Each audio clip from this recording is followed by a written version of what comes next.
Everyone in the small town wanted to be like the richest man. He lived in a grand house with high stone walls, wore fine silk clothes, and spent money without thinking twice. Every morning, as the sun rose over the hills, he walked through the central market with 4 servants following behind him. People stood by the side of the road, watching his golden rings shine in the sunlight, feeling small and wishing they had his life.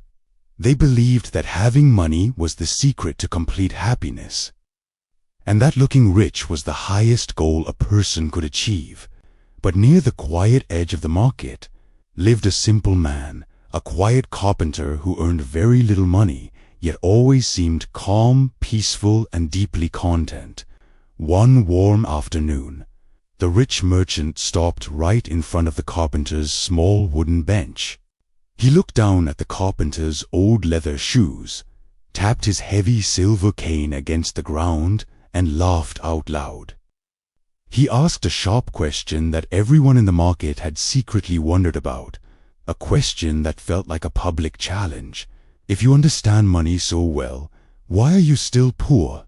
The simple worker stopped his hammer, looked up with a gentle smile, and replied softly, "Because you know how to spend money, but I know why people stay poor." The rich merchant laughed again, thinking it was only a clever joke to hide a lack of success. Yet deep inside, a small seed of curiosity was planted in his mind. By the end of that very year, a sudden change in the valley would reveal a truth that neither of them expected. Before we continue this story, take a small moment to subscribe to English Growth Stories and click the notification bell.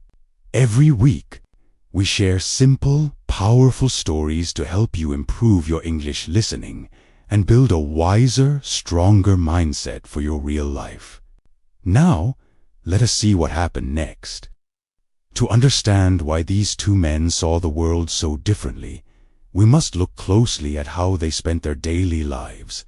The rich man was a merchant who bought and sold costly goods across many towns. Every time he made a large profit from a trade, he wanted the whole world to see his success. He bought bigger horses, held expensive dinners with fine wine, and invited important leaders to his home.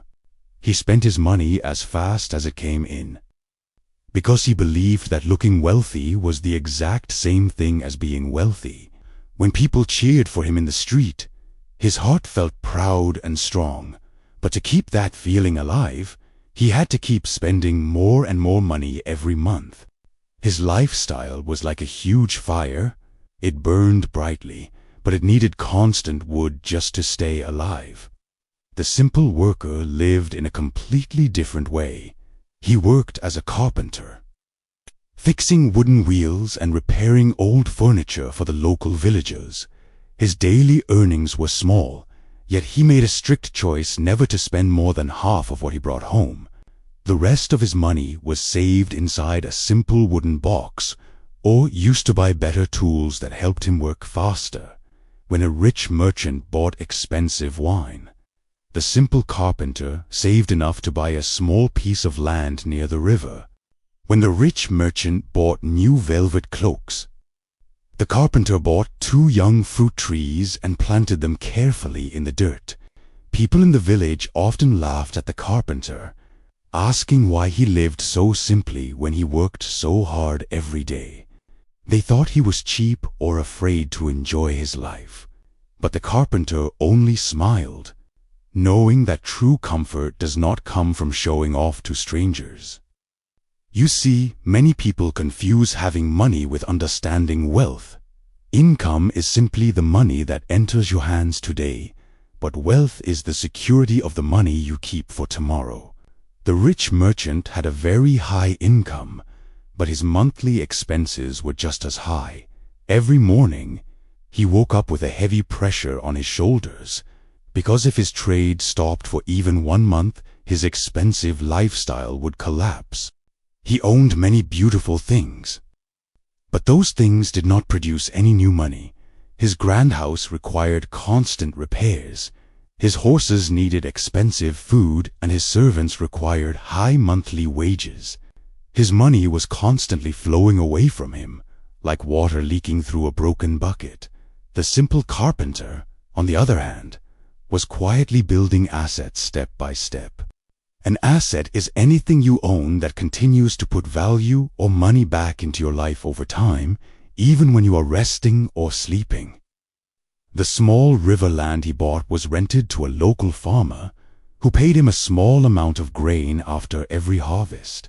The fruit trees he planted grew bigger each year, producing fresh apples that his family could eat or sell without extra effort. His income was small, but his needs were smaller, and his assets were slowly growing month after month. He did not care about wearing silk, because he knew that silk could not protect him from a hard winter. He cared about building real security, step by step, coin by coin.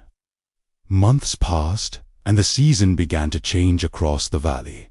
A severe drought struck the entire country, and fresh water became scarce. The crops in the fields dried up, trade between towns came to a sudden stop, and few people had extra money to buy luxury goods. The rich merchants' trade business slowed down dramatically, until no customers came to his doors at all. But even though his income completely stopped, his heavy bills did not stop coming. His servants still asked for their wages. His large house still needed costly maintenance, and his debts to creditors were coming due. For the first time in his life, the rich man felt real fear rising inside his chest. He looked at his fine clothes, his silver plates, and his grand carriage, and realized something terrible. He could not eat his silver plates, and he could not pay his debts with silk to cover his daily expenses.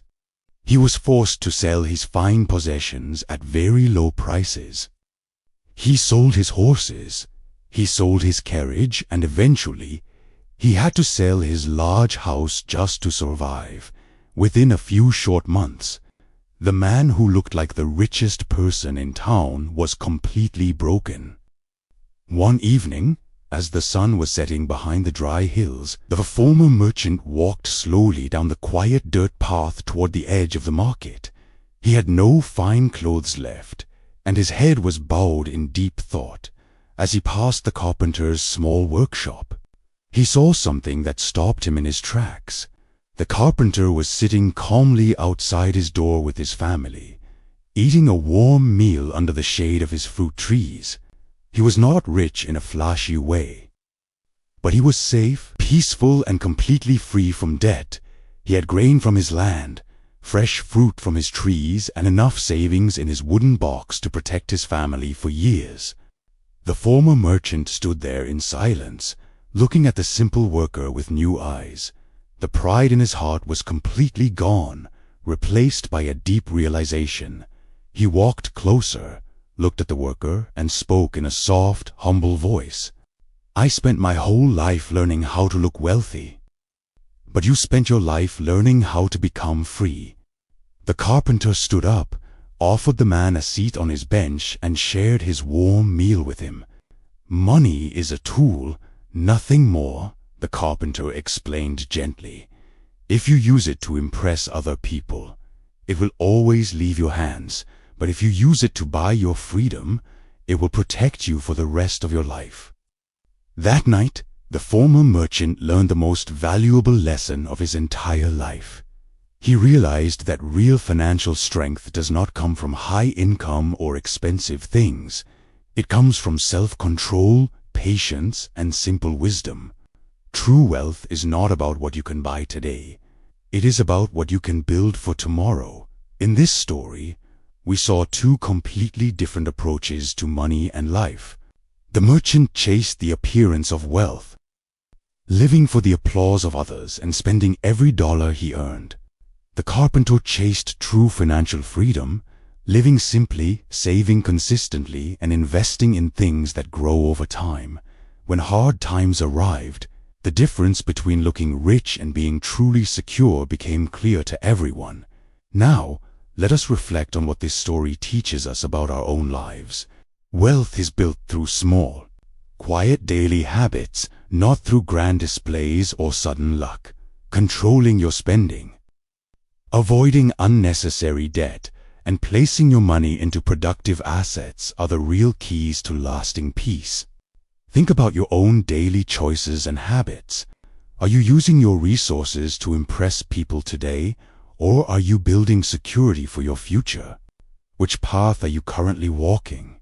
Please write your thoughts and reflections in the comment section below. We love reading your stories, and your comments help our community grow together in wisdom and learning.